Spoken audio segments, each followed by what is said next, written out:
इतने सालों के बाद भी सरकार में रहने के बावजूद आज दिल्ली की ये हालत है कि हर जगह पानी पानी है। आप इमेजिन करिए उन गरीब लोगों का जिनकी दुकानों में, जिनके घरों में पानी गया है। प्रॉब्लम ये होना ही था और इसमें कोई सरप्राइज़ नहीं था, क्योंकि अगर आप 9 साल से सरकार में अगर आप एक रुपया भी इंफ्रास्ट्रक्चर पे खर्च नहीं करेंगे, सिर्फ फ्रीबी की राजनीति करेंगे, वोट बैंक की राजनीति करेंगे, तो कभी ना कभी तो दिल्ली और इंफ्रास्ट्रक्चर कोलैप्स होगा ही।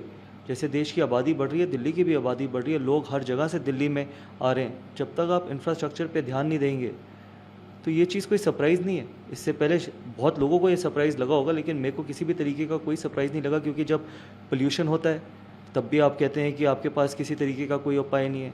जब वाटर लॉगिंग की समस्या आती है, मानसून होता है, तब भी आपके पास किसी तरीके का कोई सोल्यूशन नहीं है। कोविड के टाइम पे भी नहीं है। प्रॉब्लम ये है कि किस तरीके के कमेंट्स आ रहे हैं। जब आपके खुद के नेता ये बोलना शुरू कर दें कि हम सिर्फ 100 mm की बारिश के लिए या पानी के लिए रेडी थे, लेकिन 150 mm की बारिश हो गई, ये कोई एक्सक्यूज़ नहीं है। आप ये बताइए बाहर आके कि आपने 9 साल में किस तरीके से दिल्ली के इंफ्रास्ट्रक्चर पे काम किया, कितना आपने पैसा खर्च किया। आपके सामने दूध का दूध, पानी का पानी हो जाएगा। गौतम जी, एक सवाल ये भी है कि घर बना रहे हैं दिल्ली को, क्या वाकई में लगता है कि उन्होंने ये बात सोच समझ के बोली थी? देखिए, ये मजाक का वक्त नहीं है। उन्होंने बोला बहुत कुछ है दिल्ली के बारे में, चाहे हम दिल्ली को पेरिस, लंदन, न्यूयॉर्क बनाएंगे, चाहे हम लेक्स को रिवाइव करेंगे, लेकिन अगर आज आप हालत देखें, बाहर जाके आप उन लोगों की हालत देखें जो यमुना के सबसे ज़्यादा तो अफेक्टेड मेरी कॉन्स्टिट्यूंसी है। आप मयूर विहार जाके देखें, यमुना खादर पे जाके देखें, 2-2 दिन से लोग वहाँ पर पानी के बीच में अटके हुए थे, जहाँ पर उनके पास ना खाने को था, ना पीने को पानी था। 2 दिन। और आप आज के डे एंड एज में ये बात करते हैं कि आपने रेस्क्यू तक नहीं कराया गया, उनको इवैक्यूएट नहीं कराया गया, उसके बाद 2 दिन के बाद उनको इवैक्यूएट कराया गया, उनको खाना मिला है। छोटे बच्चे भी होंगे, बुज़ुर्ग भी होंगे। तो आप किस जगह पे रह रहे हैं? ये देश का कैपिटल है और आपने इतने बड़े बड़े वादे किए थे कि हम दिल्ली को लंदन, पेरिस, न्यूयॉर्क बनाएंगे।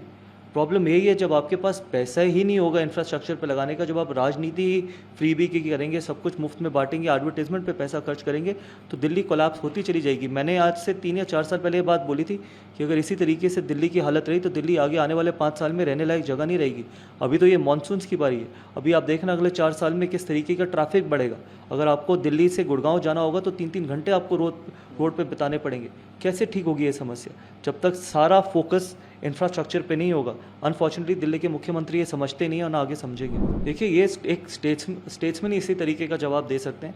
और एलजी साहब, जितना भी मेरी उनके साथ मीटिंग हुई है, ऐसा नहीं है कि मैं उनको पहले से जानता था, लेकिन जिस तरीके से उनका विजन है दिल्ली को लेके, मुझे पूरा विश्वास है कि एलजी साहब एक बेहतरीन इंसान है और उनका विजन है दिल्ली को बेहतर बनाने का, एक वर्ल्ड क्लास सिटी बनाने का। और जैसे आज भी उन्होंने जो बोला कि ये वक्त नहीं है एक दूसरे के ऊपर आरोप लगाने का, ये वक्त है एकजुट होकर काम करने का। लेकिन एकजुट होकर काम करने का किसके साथ? जिसके पास कोई विजन होता है। किसके साथ? जिसके पास कोई ईमानदारी होती है। किसके साथ? जिसके पास कोई दिल्ली के लिए इमोशंस होते हैं। अगर आपके लिए दिल्ली की जनता के लिए इमोशंस हैं, ईमानदारी है, आप दिल से काम करना चाहते हैं, आप दिल्ली को बेहतर बनाना चाहते हैं, तो हम सब, सिर्फ सांसद ही नहीं, सिर्फ एलजी साहब ही नहीं, सिर्फ भारतीय जनता पार्टी नहीं, पूरी दिल्ली आपके साथ खड़े होकर काम करेगी।